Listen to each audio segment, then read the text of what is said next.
पदार्थ की उत्पत्ति के साथ संवेदना प्रकट हुई। इसके बाद जल प्रवाहित हुआ जिसने सब कुछ ढक लिया। हर जगह केवल जल था, किंतु ऐसा कुछ नहीं था जो उस जल में डूब जाता। तब परब्रह्म ने स्वयं एक दिव्य रूप धारण किया, जो जल से भरे सरोवर में कमल दल बनकर प्रकट हुआ। जल को नार और निवास को अयन कहते हैं और इस तरह दिव्य स्वरूप को नाम मिला नारायण। परब्रह्म ने अपना अंश जल में प्रत्यारोपित किया और इस तरह जल ने एक निषेचित होकर उस अंश का पालन पोषण किया और कालांतर में एक अंडा उत्पन्न किया। यह सुनहरा अंडा जो प्रकाश वृत्त की तरह चमक रहा था, चूंकि यह अंडा परब्रह्म से उत्पन्न हुआ था, इसलिए इसे ब्रह्मांड नाम दिया गया। फिर नारायण ने विष्णु बनकर इस अंडे में प्रवेश किया और विष्णु सर्वव्यापी थे।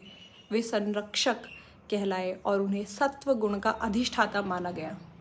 चूंकि उस सुनहरे वृत्त अर्थात हिरण्य ने विष्णु को गर्भ की तरह ढक रखा था, इस कारण उस अंडे का नाम मिला हिरण्यगर्भ। विष्णु की नाभि से 14 पंखुड़ियों वाला एक कमल पुष्प निकला और फिर इस पुष्प से ब्रह्मा प्रकट हुए। यह परम ब्रह्म की एक और दिव्य अभिव्यक्ति थी।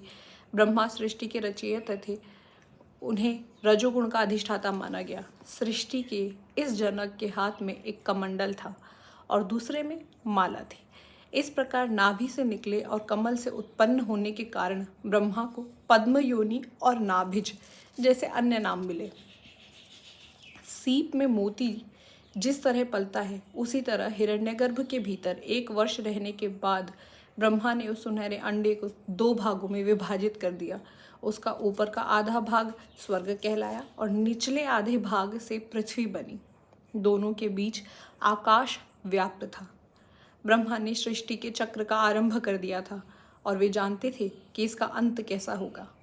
रचना अर्थात सर्ग के बाद संरक्षण की स्थिति और अंत में विघटन अर्थात प्रलय। इस चक्र का अंत होने पर एक और चक्र आरंभ होगा। प्रत्येक चक्र के अंत में सब कुछ अव्यवस्था के अति प्राचीन सागर में विलय हो जाएगा, तो ब्रह्मा इस प्रक्रिया को पुनः आरंभ करेंगे। चक्रों का एक शाश्वत क्रम परस्पर गुथे हुए वृत्त की भांति ब्रह्मांड निर्मित करेगा। यह ब्रह्मांड अंधकार से भरे आकाश में हुई आतिशबाजी की तरह अस्तित्व में आ गया था। ब्रह्मा अब बैठे अपनी इस रचना को निहार रहे थे। फिर उन्होंने ध्यान की अवस्था में प्रवेश किया और गहराइयों से 4 वेदों की उत्पत्ति हुई, परंतु यह उन्हें पता नहीं था कि ये वेदों के साथ